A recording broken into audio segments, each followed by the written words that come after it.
Hello there guys, I'm going to try and make today's lesson quite short, but I think it's important and useful. Though I'm playing the electric guitar, it also applies to the acoustic guitar and Spanish guitar. It's basically how to make your power chords or your riffs heavier and more dark sounding, which is a thing that in my younger years interested me quite deeply as I started to get into rock and heavy metal music. I was like, how do they make those sounds? I'm playing my C major and G major chords on my acoustic guitar, and this doesn't sound like the Metallica and the Slipknot and the Rage Against the Machine and the Black Sabbath I'm listening to. As the years went by, I learned some techniques that I'd love to share with you. Of course, I'm using distortion on my electric guitar. You don't have to use distortion for the purposes of this lesson, but of course it helps if you're playing heavy music. As I said, this applies perfectly fine to the Spanish guitar and the acoustic guitar as well. Thing number one I want to show you is using the open low E string with power chords. So let me just show you a very simple power chord riff. If I'm going to take a power chord on the A string, so 7 for the A string, just a normal. That's an E5 power chord. Maybe we'll go down to D5. That sounds fine on its own. Very classic rock and roll sort of sound. The way I like to beef it up is that I'll put the low E string in there. And on the phone, I'm filming this on an iPhone, my beautiful partner's filming for me. The iPhone doesn't pick up that much bass, so you might be watching on a phone or a computer and it doesn't sound that different. It is a subtle change anyway, but in person it sounds a lot deeper, as the low string of the guitar, and anything lower than that is often not picked up. So having that low string ringing out is really nice. You can do riffs all the way along the A string, using power chords on the A string.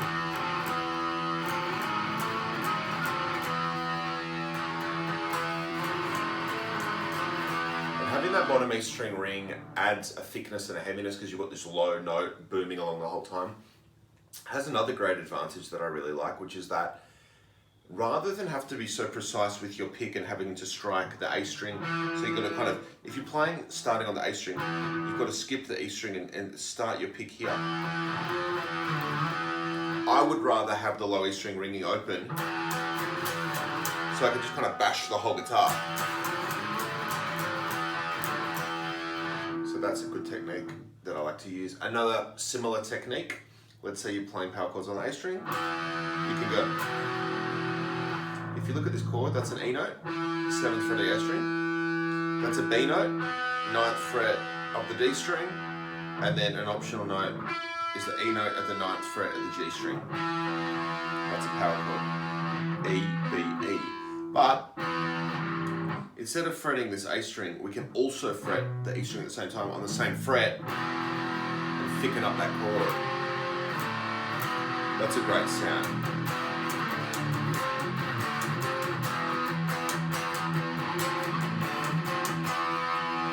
So both of those techniques are really useful. Ringing the open E string or fretting the open E string. Next one, bending or putting vibrato on a power chord. This comes from the master Tony Iommi of Black Sabbath. But let me show you what I mean. Instead of going, we can do some bending. I'm actually bending both notes at once. Roughly equal distance, although I'm not being particularly precise with my bend because I'm kind of just going for an ugly sound. It's roughly a semitone, but this is not a mathematical lesson. This is to put some growl and some grunt into the playing. Really show. So sometimes I'll do like a riff. That real nice vibrato here. Shaking the whole power chord. That's good fun, I love to do that. I suppose I should say I actually learned that technique from Dimebag Darrell of Pantera, rest in peace Dimebag. He learnt it from Tony Iommi. So Dimebag's always been one of my favourite guitar players. One more little thing I'll leave you with today. How to make your power chords heavier and darker. It's a bit cheating because we're going to add a high sound now, but pinch harmonics.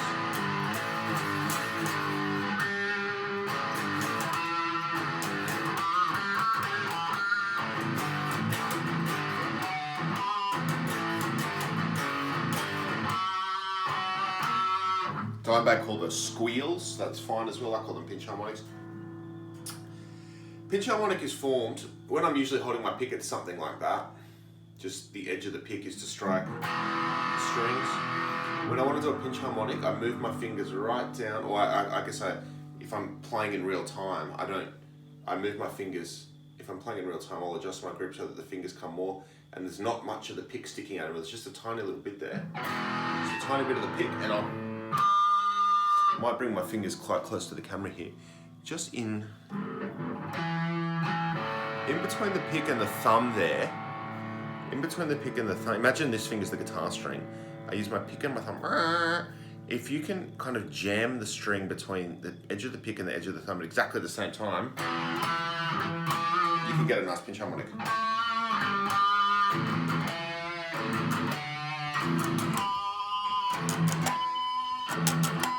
So I'm strangling that string, pinching it.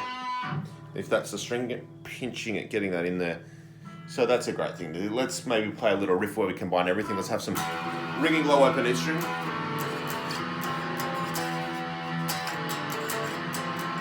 And then I can bar the E string. Now I can put some vibrato.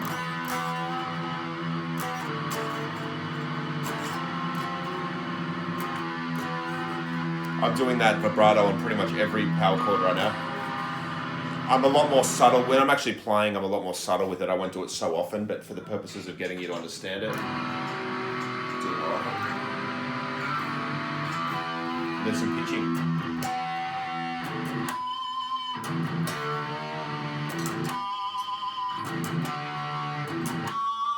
And when I do pinch the note, I give it a nice shake as well, nice vibrato.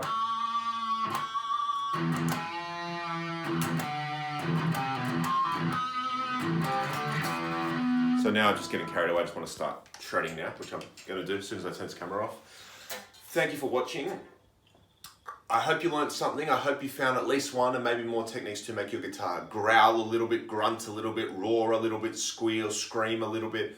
All these wonderful vocal and kind of monstrous sounds that a heavy metal or rock and roll guitar can make. I often, when I'm playing, let's say heavy metal, try to make my guitar sound like a wounded animal. I love to hear it screaming or screeching or something like that. Maybe you'll be inspired to make some dark and brutal sounds yourself. Thank you so much. See you soon.